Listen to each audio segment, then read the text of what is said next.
Tonight on the Goblin's Corner, Stupid Spells Part 3. Nonsensical Necromancy. That's how we roll. That's how we roll. That's how we roll. That's how we roll. That's how we roll. That's how we roll. That's how we roll. That's how we roll. That's how we roll. That's how we roll. Welcome to the Goblin's Corner. My name is Eric. And I'm Matt. And tonight, We're doing Stupid Spells Part 3. Nonsensical Necromancy. I love alliteration, and this Sure. is definitely one of these. Yeah, we have, 5 more to go? What, 5 more spells? 5 more schools of spells. Oh, 5 more schools of magic. Absolutely, we do. So tonight, much like we did before with our abnormal abjuration and our, I think, just stupid spells, right? Yeah, so actually we've got 6 more because the first one wasn't schooled. Mm-hmm. We just gave you a taste, folks, of what you can do with some ridiculous and, I'd say stupid, but let's just say funny and ridiculous spells. Yeah. But, so tonight we have necromancy. Yeah. The fun part of summoning dead friends back. Necromancy means never having to say goodbye. Absolutely. But before we get to the fun spells, we have Question of the week. every single time. So what is tonight's question of the week, Matt? Is it necromancy based? It is, in Oh, fact. Do tell. What is the sensory cue? Right? Touch, smell, taste, Mm-hmm. Texture, flavor, sound. sound. Yeah. Yeah. I was going to get to that. That you personally would give off that warns people that perhaps you are a necromancer. I would say the fact that I'm dead. Because if I was a necromancer, You'd be a necropolitan? I'd be a lich or a necropolitan. Yeah, why not? I mean, if you're going to be raising dead people and if you're going to be evil, go all the way, right? Don't just, dip a toe in the pool. Take the Nestea plunge, go balls deep in.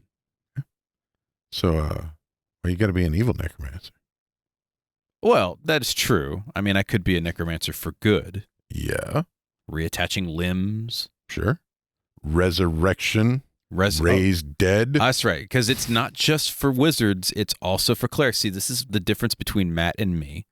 I personally go for the wizard every single time. Matt typically goes for clerics. It's true. But necromancy is the magic of life, death, and undeath. Mm-hmm. Not just undeath. And here Eric. I am thinking, it's time to become a necropolitan, start burying a bunch of corpses, Sure. put some treasure maps on top of them so that people uncover the skeletons and then they get murdered. No. You can also heal people and resurrect them from the dead. You can do good things as well.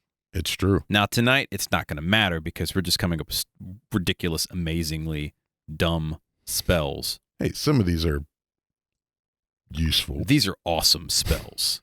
I'm They're not going to fun. lie. We were giggling when we made these. And I might add, normally when we create spells, they are often in a vacuum. But tonight, we sat down. We made these together. Yeah.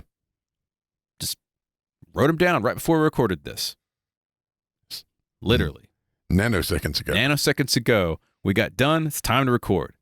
All right. Before we get to all that stuff, though, what is your personal cue? Oh, I'd say, by the way, and instead of just being dead, I would say I would have one eye that glows, like malevolently. Again, probably going to be a bad guy. Sorry. Yeah, that's fine. But what color? I need to know these things. Like a cerulean blue. Okay. Kind of like the blue of the lightning behind you. No, I'm with it. And if you guys don't know what I'm talking about because you're listening to the podcast and not the YouTube show, it's the, what is that? The Temple of Elemental Evil game where he's like flaring his brilliant staff. Yeah, with the lightning bolt striking behind him. Yeah, it's got lightning bolt behind it. It's really cool looking. So that would be the kind of blue. It would just be my left eye. I can see that. Don't go chasing waterfalls. All right. I got you, left eye. Yeah, no, I'm with it. Nah, there you go. All right. So what is yours? Mine's not going to be an everyday cue. There are going to be things necessary nearby, Mm-hmm. Such as anything that's dead twitches for a solid second anytime I enter its proximity. Oh, that would be cool. You're in like a lab and they're dissecting frogs. Yep. They just randomly start twitching. Yeah. You're in a subway, that dead rat in the corner just starts flicking its tail. 5 seconds. So not even a whole round. So if you really want to folks, if you really want to with people, have him go into a taxidermist office. Nice. Yeah, or a morgue. Yeah. Are you a taxidermist, or perhaps you collect corpses? Write to us, info@goblinscorner.com, or you can reach me, Eric@goblinscorner.com, or Me, Matt at goblinscorner.com. and of course, you can find us on all the things, such as Twitter. Yes. And I want to say that if you collect corpses for a living, you probably should not contact us. You should turn yourself in. I mean, unless you're a coroner. They don't collect them. They just work on They them. pronounce them dead. I mean, you could work at a morgue. Somebody's got to collect the bodies. Well, that's a good point. You could be an undertaker. Yeah. You work in a cemetery. Definitely collects corpses. It's literally his job to make sure they don't go anywhere. So maybe you work in a cemetery. That's fine. Sure. We'd like to hear from you. It'd be fun. I'm down with that. All right. Let's talk a little bit about stupid spells. First off, let's recap just a bit Sure. to determine what a stupid spell is. For the purposes of this episode and exercise, we're using the word stupid to include the following criteria. First off, it's not stupid. Right. It's stupid spells, just It was alliterates illiterate, yeah. very well. So what does it mean, Matt? First off, it doesn't specifically grant you any mechanical advantage, or if it does, it's a relatively minor advantage. Yeah. So we're going thematics over mechanical bonus. You're not going to see these in a supplement book unless we write it. Right. But in general, these You're are eventually going to see this. you'll eventually see this stuff. But this is more of like a thematics style. This is flavor spells. Yeah. Additionally, Flippant or wasteful use of magic. 100%. Because if there's wizards, and wizards are crazy, or clerics sometimes. Yeah. I mean, mainlining a Make a new deity is spell. going to make Yeah. you crazy, man. Especially depending on the deity. Absolutely. And the deity of death, that's kind of crazy if you think about it. Sure. So, yeah, flippant or wasteful use of magic. There's also some sort of potential to be detrimental to the caster as well as their adversaries. Magic has a price. Yeah. And we at the Goblin's Corner believe that that price should be hilarious. Like the spell from the first set, Burn It Down. Right? Yes, it targets you as well. Doesn't target anybody. It just burns everything down around you. Yeah, that's very true. Going on that fourth criteria, it's probably very amusing Yes. to us. Yeah. That could be amusing to anybody else, but we make these spells to make ourselves laugh. Absolutely. We hope that other people are amused. But we don't care otherwise. That's not true. I mean, it's partially true. It's partially true. Yeah. But tonight, we're focusing specifically on necromancy spells. And remember, stupid spells exist because wizards and other magic users tend to be crazy. It's not just that. The fact of the matter is, if you look at all of the useless things that technology has brought us, right? How many video games are there? Those things are not functional in and of themselves. They are diversions. They're for amusement. And if that power in a different realm is magic instead of technology, those same amusements and diversions are going to exist. Yes. Hence, flippant and wasteful. And thus, so goes the same thing for magic. Yeah. If magic exists and it's helpful, 9 times out of 10, there's going to be some other guy making some spells that are not very helpful to you or are amusing. Yeah. Or wasteful. Yeah. And if you don't believe us, look at the owlbear. That's right. All right. So shall we get on to some delightful spells? Absolutely. We have, 8 tonight? I believe so. We have created 8 necromancy spells specifically in order to provide you a little bit more flavor to your game. And again, this is written mostly with like a D&D theme, but you could also use this very easily in Pathfinder. Sure. With a little minor change of rules, you could use this in World of Darkness. Yeah. You could use this in Any fantasy setting. any fantasy setting. Yeah. The Lord of the Rings role-playing game, you could use this for, I would... Maybe a little flippant for Lord of the Rings. I mean, if you're, I know it's super serious, you just want to get a little crazy occasionally. This would be great. I could see Gandalf casting some of these spells. I can see Bombadil casting the first one. Bombadil would definitely cast the first one. Yeah, so let's get to the first one then. All right. This is one that you came up with first, and we kind of expanded upon. Animate compost. Yes. Compost? Compost. Yeah. I think the British pronounce it compost. Compost. Yeah. So first off, it's a second level necromancy spell. Verbal somatic material. The material component is an appropriate sized compost heap. Mm-hmm. The casting time is 1 action. The range is 30 feet. The area is, well, The compost heap. Yeah. Right. Duration is concentration up to 10 minutes. Okay, so I'm concentrating on a compost heap, and I'm assuming I'm animating this compost heap. Correct. Okay. The description is, very few mundane creations rival the compost heap for its ability to encompass the balance between life and death. This spell was developed by a retired archmage to more efficiently tend their garden. However, it has on a couple of occasions been used in defense of their community. The spell animates one large compost heap that can either collect or disperse compostable material. If used offensively, the compost heap makes an attack to engulf a target and deals fire damage at the start of the creature's round every round until they make a strength save to escape. So it animates a compost heap Yes. to basically do what it's supposed to do, which is compost material. Yeah, it's just so you don't have to rake everything up and you don't have to do all of that work. If you're an archmage, then that's not what... Frivolous. Yeah. Slightly amusing. Sure. Very handy. Yeah. If I've got a yard full of leaves, I'm going to summon a compost heap. Absolutely. And it just kind of shuffles around. I can see it like a what is it, like a shambling mound? Yeah. Similar to that.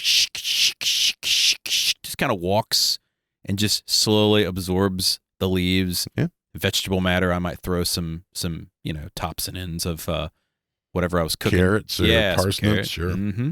Mm-hmm. And then it just kind of shuffles back into its box. Yeah. It's done. The trash heap has spoken. Yeah. And then, let's just say, again, you're that retired wizard. You've got a delightful garden. Some young toughs come buck up to you. Summon the trash heap. Yeah. And you told me this before we started. Apparently, it gets very hot in a compost heap. Yes. So a healthy compost heap runs at about 140. It's kind of hot. If it's running hot, it gets up to around 160. Okay, so you could do some scalding burns for that. 160 with any amount of lengthy exposure is third-degree burns. That's Fahrenheit, by the way, folks. Yeah. Sorry. If you're across the pond, do the math. Cool. Simple, frivolous, amusing. I'm amused by it. Me too. That's why I made it. All right. There we go. And see, for me, like that's that balance, that life and death. You get both in that one. A little life and death for this. Yeah. Now, my contribution to our show is this next spell. And I have to say, when I start reading the description, you will understand where it comes from. And if you don't, you haven't seen the movie. Yeah, let us know. We'll show you the movie. So the name of the spell is Leg Lamp. Mm-hmm. And that should pretty much tell you exactly what the spell is about and probably where the spell comes from. Mm-hmm. And if not, again, let me know. It is a second level necromantic spell. They're all necromatics. This is another second level spell. Okay, so it's second level. What are the components necessary? So 100 gold piece to create. Okay. And it's verbal, somatic, and material. Material components, 1 leg, 1 shoe, or, and it could be whatever shoe, running shoe, or I'm thinking a high heel. Sure. As is appropriate. Fishnet stockings and a lampshade. Okay. So you have a lampshade with fishnet stockings on a leg, high heel shoe. Right. Now, it doesn't have to be. It can be anything you want. It could be a very meaty, barbarian-looking leg with sandals. Yeah, sandals or track shoes. Doesn't matter, right? Just come up with something. The fishnets, though, should be regardless. I would allow leggings. Leggings? Yeah, I'm fine with leggings, too. Or the really tall socks. Sure. Casting time is 1 hour. It can be used as a ritual if you're playing D&D, and it should be a ritual if you're playing D&D. Sure. And it's just one object, right? Right. The duration is permanent. It lasts until it's destroyed. Now, the spell goes as follows. Created due to necromancers' tendencies to lurk in dark crypts, dungeons, and mortuaries, this spell enables the caster to take an ordinary humanoid leg to use as a mobile light source. Sure. One leg. Okay. One leg hops around Yep. as a mobile light source. So I'm thinking the drift globes from Dune, except it's a hopping light source. Upon completion of the spell, the leg, complete in fishnet stocking and lampshade, animates and follows the caster around at a close distance, within like 10 feet or so. Sure. It tries to keep it within 10 feet, and at a movement rate of 30 feet per round. Okay. So generally the standard movement rate that most characters in D&D move. Absolutely. The light sheds bright light in a 20-foot radius and dim light at another 20 feet out. Not as light as a light spell, but it also moves with you, so there's that. Right. And it's permanent. Yes. Should the caster wish, the caster can spend a bonus action to direct the lamp anywhere within 30 feet of it. Okay. Leg lamp, go over there. And you just kind of hops over. And so imagine you're a necromancer. You've been summoned by the king. You have your grandiose purple velvet robes. The door opens, and behind you is hopping a lamp. And you kind of point your hand over there, and it kind of moves over into the corner. Stands in the corner of the room. Perfect, right? What a wonderful entrance to make, because you're a very important wizard with a ridiculous lamp. Absolutely. I'm for it. Now, should the caster venture past 30 feet from the leg lamp, the animated lamp stops and remains in that place. Keep in mind, it will follow you unless you direct it someplace. Right. So as the person leaves the room, it's going to hop after you if you start moving away from it. So the only way to really get rid of the leg lamp is to destroy it. Or teleport. No. It still tries to follow you. That's my ruling. You know what? I'm down with that too. It just keeps well, if it gets out of 30 feet, it stops. Yeah. I mean, I hear you, but there's part of me that says, no, that doesn't actually stop. It tries to follow you regardless. You know, I will rule, if you're a wicked DM like myself and Matt included, that it never stops following you. Yeah. And that randomly will try to find you and knows your exact location anywhere on any plane of existence. Yep. Because I'm thinking the luggage from Terry Pratchett, except this leg lamp just kind of stomps its way through the multiverse looking for you. And, oh God, if you happen to cast multiple ones, you could have a stampede of leg lamps. Every time you lose one or forget and teleport without it, you make a new one. Yes. And sooner or later, there's just armies of these things. Yes, it'd be great. Be like the March of the Modrons. Yep. Just rampage. They would eventually like group up together and form a swarm of leg lamps. And that could be a monster, which we should make. A swarm of leg lamps. Think about that, folks. So that's leg lamp. Okay. Now you've got a new one that you put together called Gas Curse. Yes. Tell me about Gas Curse. Okay. First off, I recognize that this could have a mechanical advantage. The story is what's important here. Yes. But I understand that it's actually really awful, and it's supposed to be. All right. Gas Curse. 3rd level necromancy. Mm-hmm. Verbal, somatic, or just verbal and material. What's the material component for this? A little squidgy piece of gas flesh. Oh, okay. Makes sense. Yeah. So nothing crazy so far. No. The duration is permanent until cured, but the casting time is 1 action, and the range is 400 feet. That's a pretty fair range. Yes, because you don't want to be nearby. What's the area? One target. One target at 400 feet. Yep. Okay. Talk to me about Gas Curse. What's it about? Gas Curse was created by a socialite that was tired of being outmaneuvered by more charismatic opponents. Flandrad developed this curse to make their opponents utterly unbearable to be around. This curse is as simple as it is effective. The target of the spell is afflicted with the stench of a ghast until remove curse is cast on them. That's it. So it just makes them funky. Well, keep in mind, gas curse is 30-foot range. Ooh, so they stink bad. And it's nauseating. So you're in this hoity-toity party. Yes. You've got this necromancer in the corner. He's just, sipping his But he's not wine. wearing purple robes. He's in a tux like everybody else. Yeah, right? but everybody's armed to the nines, right? They got all their duds on. They're hobnobbing with big wigs and stuff like that. And you just happen to spill your drink on this necromancer. And lo and behold, the next thing you know, everybody is retching around you as you give off. And I would say it would also include the visuals of the stench. I like a almost like a pigpen Charlie Brown type. Yeah, like you see just the particles in the air. Kind of have like a greenish stench. Like the particles are greenish. Yeah. Not like fog cloud, just waves of greenish stench. Mm-hmm. You stink like something 2 weeks old and dead. Smell like an undead. Short and sweet. Yep. That would be nasty. Yeah. Now, can be removed by remove curse, Sure. but your social interactions are screwed for the rest of the evening. Certainly for the rest of the evening. And you've got to find somebody to remove curse, Yes. which means that you got to get within 30 feet of them unless you're like hollering outside their window saying, hey, I stink like It's true. I think remove curse is touch. That means they've got to be able to make the save to get the remove off on you. Or they've got to, plug their nose. No, because the second you open your mouth, It gets in there.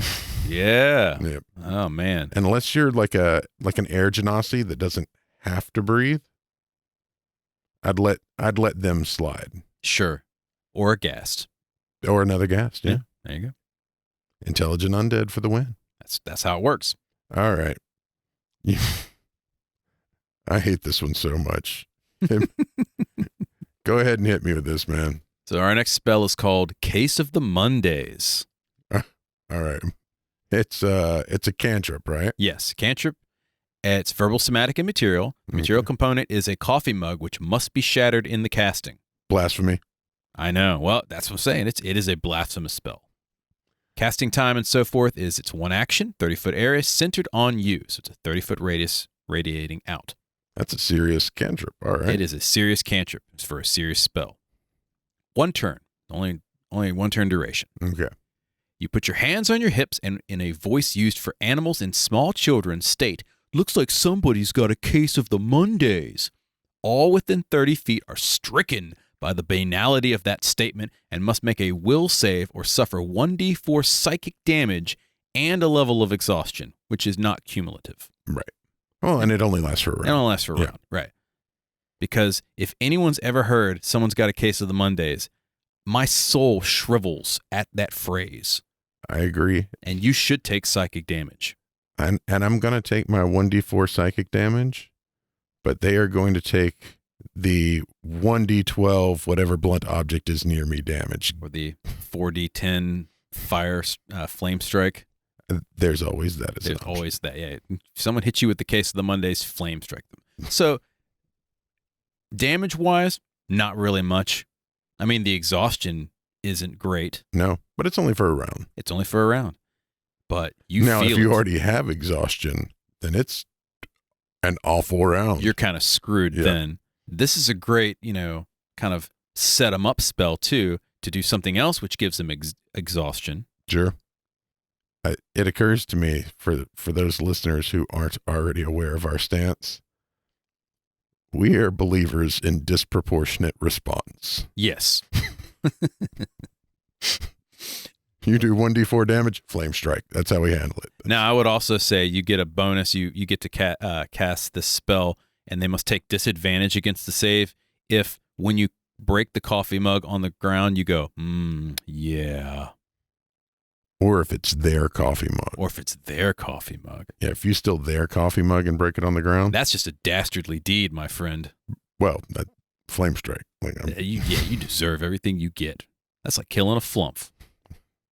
We need to make a flump t-shirt that says, kill a flump, go to hell. I agree. It needs to be in the shop. That absolutely, 100%. All right, we're going to do some more stupid spells, but we'll be right back. After these messages.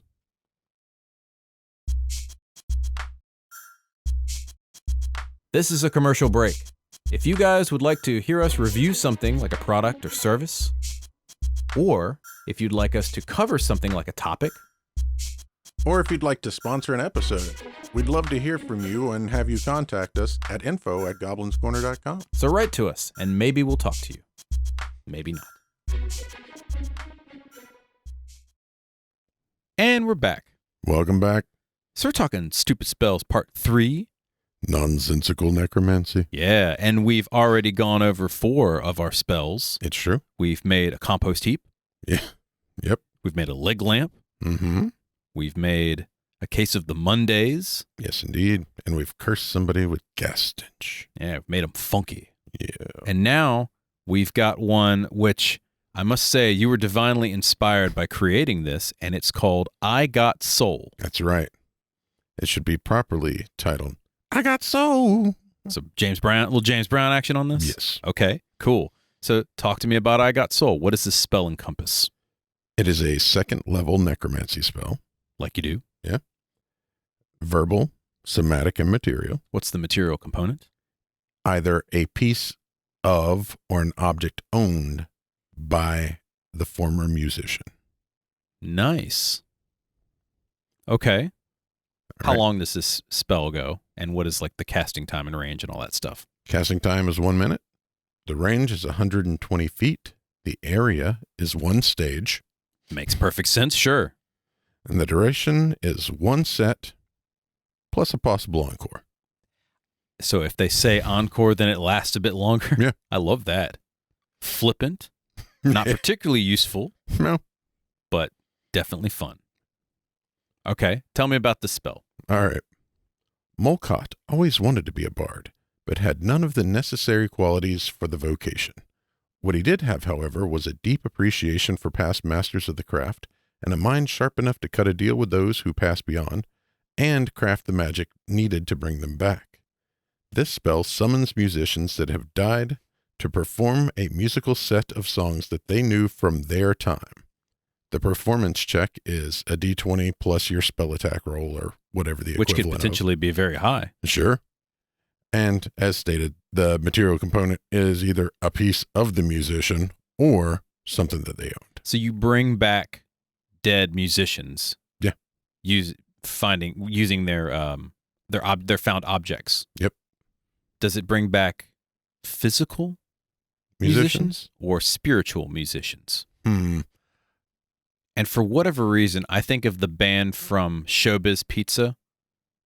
I don't know why. Like it summons these animatronic skeletons. Yeah, I got you. But no, kind of in the way that, like ectoplasmic, right? In the way that ghosts can both be there and not be there.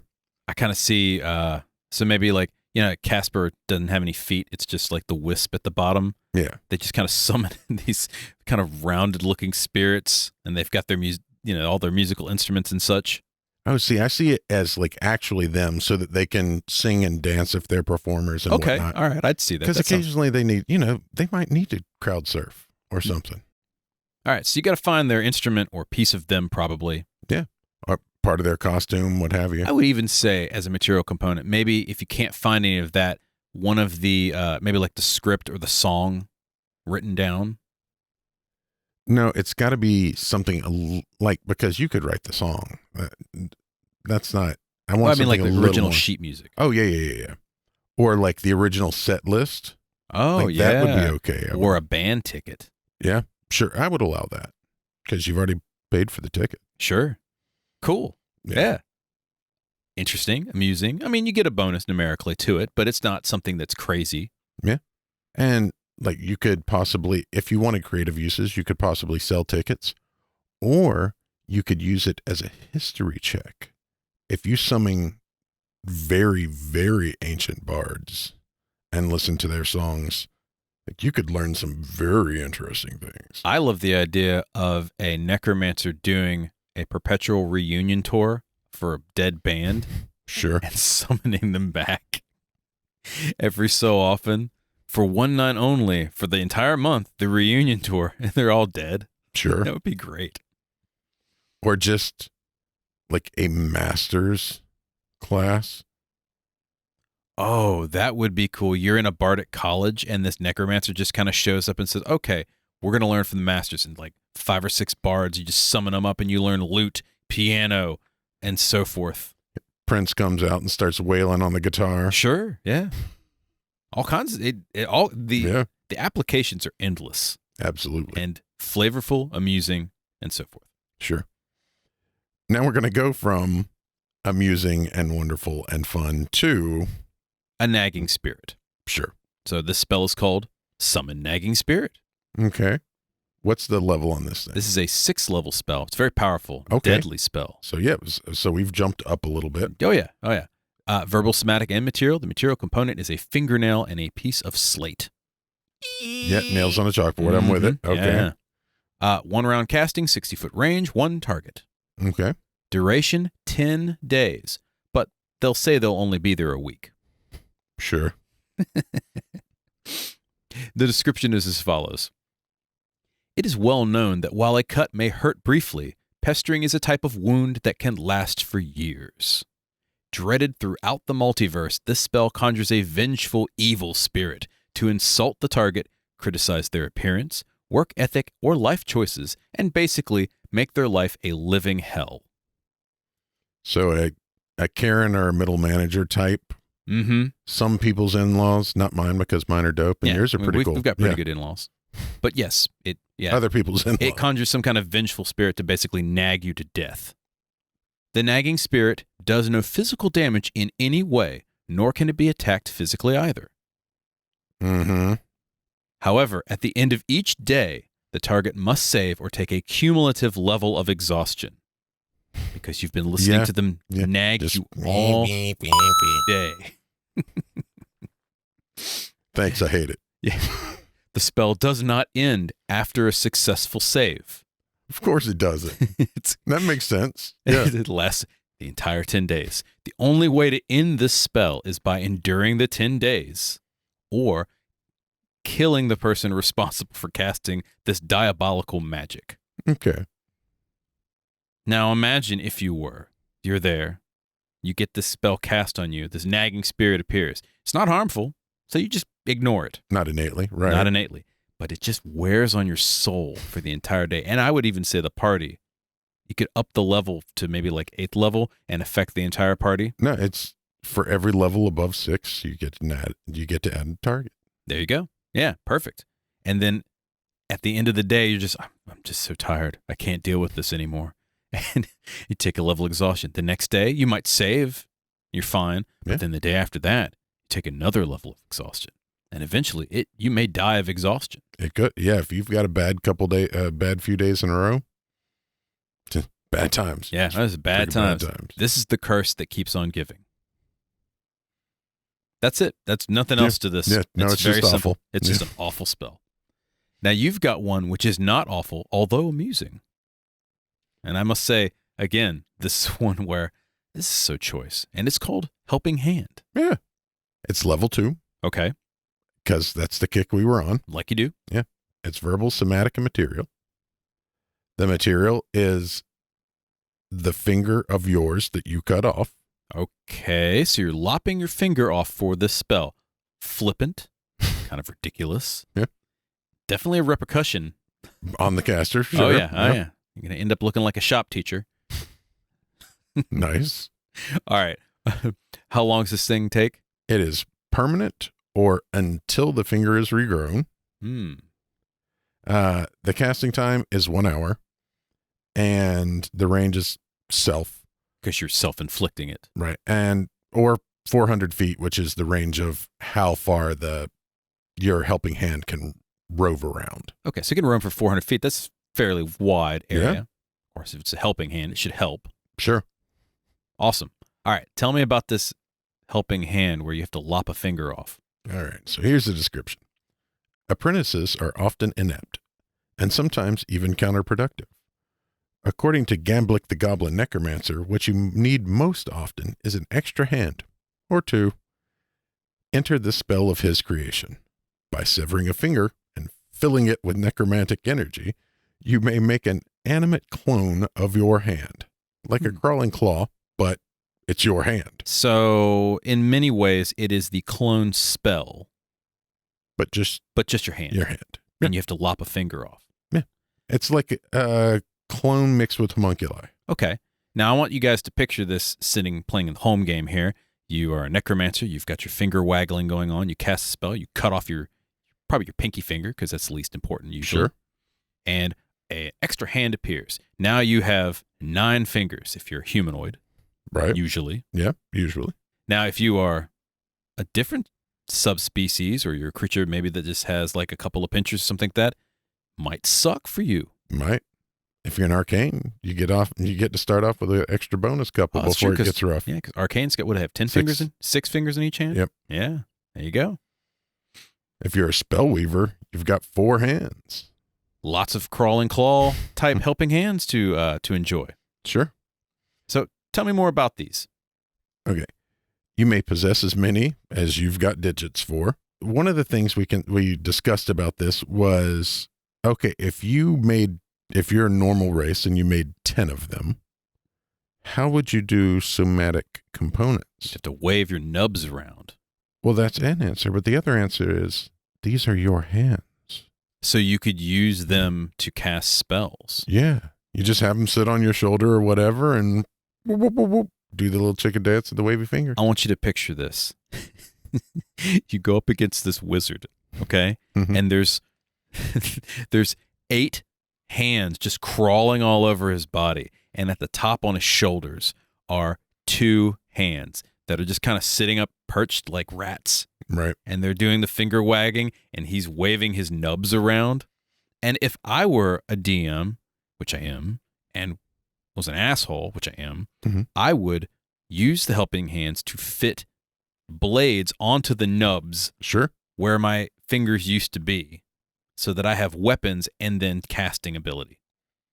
You've got one hand just sitting in your pouch, flicking out the necessary material Mhm. components. Yeah, it's just You don't covered have to in dig for them. It's just like covered in bat guano. and tar, molasses. Yeah, oh yeah. Now, one of the things that I thought of while we were hashing this out was, if you cast this ritual in conjunction with a fine familiar spell, it may have some interesting results depending on your DM. And that's what we're going to say. That's all we're going to say. Yep. We'll leave that to your imagination, folks. Yeah, or your DM. Or your DM. All right. We've come to the final spell of the evening. And there's only so much. If you don't immediately get a song that starts playing in your head, once again. You didn't live in the 80s, for one. Well, yeah, but message us. We'd be happy to fill you in on We'll this. send you the Spotify playlist for this. Indeed. It is called Dead Man's Party. And who could ask for more, really? That's a great question. And the only appropriate question to follow it up with. Yep. It is an 8th level spell. It is a ritual spell, as Sure. it should be. Yeah. Verbal, somatic, and material. And I'm So laughing. What are the material components? A 5th of bourbon, Mm-hmm. 5th of scotch, Mm-hmm. 1 beer. All right. So we switched spells for the material. Got it. But we're still rocking the 80s music for this. Sure. Sure. All right, man. What's the casting time, range, and area for It is first off, it takes 1 hour to cast, me? Okay. and it affects 1 city block because, as you mentioned before we started recording, it needs to be a block party. Absolutely. Oh yeah. Yeah. And the duration, 2 days. Uh-huh. So we went from songs to movies. Yeah, I'm with it. Weekend Yeah. in Bernie's, yeah. Yeah. And the description is as follows. Once again, God, this is chock full of references. I'm Yeah. sorry. I apologize ahead of time. Oingo, the great dwarven wizard of Clan Boingo, is said to be credited with this morbid creation. Given dwarves great appreciation of clan and ancestors, he created this spell so that he could visit dead relatives, reinforce community bonds, and basically drink with the entire clan, living and dead. Sure. Like you do. Like you did. Yeah. It is said that every year the dwarven city of Arkbragen has a dead man's party of such monumental scale that the Lord's Alliance in Waterdeep is called by various neighboring cities to try to stop the noise. So it is so noisy that people from neighboring cities call and a noise complaint. Oh, yeah. That's serious work right there. That's some good work he does. This spell raises all corpses within 1 city block and enchants them with the express purpose of throwing a bender. Yeah. Raises them up. They start partying. Upon completion of the spell, the raised dead begin to clean, make decorations, pass out flyers, and perform all the necessary things needed to throw a huge party for the entire first day. You got to prep the place. Yeah, man. You're having a block party. People got to know about it. Imagine this. You cast a spell, they pop out of the ground, they start cleaning. Maybe you have some pies you need to make, they start making pies, although somewhat suspect, unless they're skeletons, in which case they could potentially be cleaner than a corpse. Sure. The party then starts on the second day, complete with food if available, music, games, dice rolling, whatever you happen to have planned for the party. The caster must provide the specifics for the party and all necessary materials, such as food, booze, paper for the flyers, and so forth. I would offer, if your family is criminal in nature, that perhaps any food and or beverage within the block is the necessary offering for that. I would approve of that as well, yes. At the end of the second day, the raised dead clean themselves, clean up the entire place, and rebury themselves. Absolutely, yeah. It's a thoughtful spell. Absolutely. I was thinking to myself, Matt, I said, how is it that this city has a block party that is so loud? And the answer I came up with was, in fact... Stone? No. It is a dwarven citadel, and they literally go, because it's a 1-hour ritual, they go block by block by block. Every hour, they cast the ritual, move to the next block, move to the next block, move to the next block, and they do the whole city. Yeah. That's my answer. Yeah, some block rockin' beats. Nice. We've moved into the late 90s, early 2000s now. Sure. So there you have it. 8 delightful necromantic spells that you can use in your game with your characters for fun and profit. And 1 free undead festival that you can take your players to. Absolutely. Did we miss something? Write to us. info@goblinscorner.com, or you can reach me, Eric at goblinscorner.com, or me, Matt at goblinscorner.com. We're on all of the things. Matt, what are some things we happen to be upon? We're on Twitter, Facebook, Pinterest, YouTube, and Twitch. As Goblins Corner. And Instagram. As the Goblins Corner. Indeed. Did you like our show? Subscribe to our podcast on your favorite player, YouTube, and Twitch. If you could do us a favor, hit the 5 stars or give us a review on iTunes, Podchaser, and YouTube. It boosts our show and it feeds the hungry algorithm. And if you don't, we'll be raising an undead party to bother you for miles around. That's right. We're going to start right next door to you and not invite you. That's right. That's all the time we have for tonight. Once again, my name is Eric. And I'm Matt. We'll see you next time. Good night, folks.